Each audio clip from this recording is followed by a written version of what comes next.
Nelson Mandela was born in a small village in South Africa in 1918.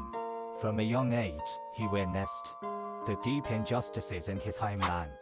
The apartheid system, racist laws that separated black and white people, forced his people to live under oppression.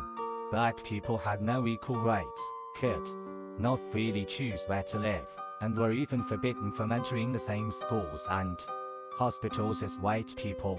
But instead of surrendering to the situation, Mandela chose to fight. With courage and a heart full of compassion, he studied law so he could defend his people in court. Along with other fighters, he stood firmly against oppression, even though he knew the risks were enormous. In 1962, Mandela was arrested and imprisoned. For 27 long years, he was locked behind bars, separated from his family, friends, and freedom. Imagine, 27 years, a time long enough to make many people give up. But Mandela never surrendered.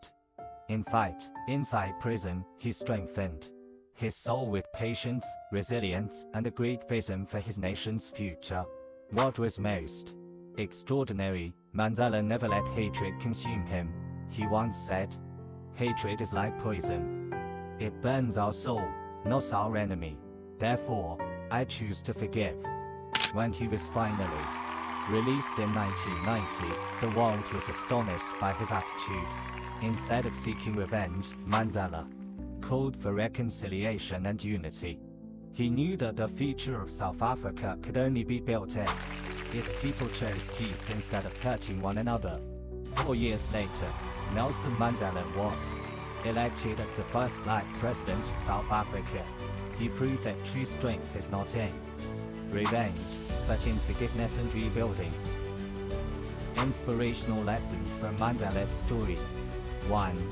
Patience and resilience can overcome suffering. 2.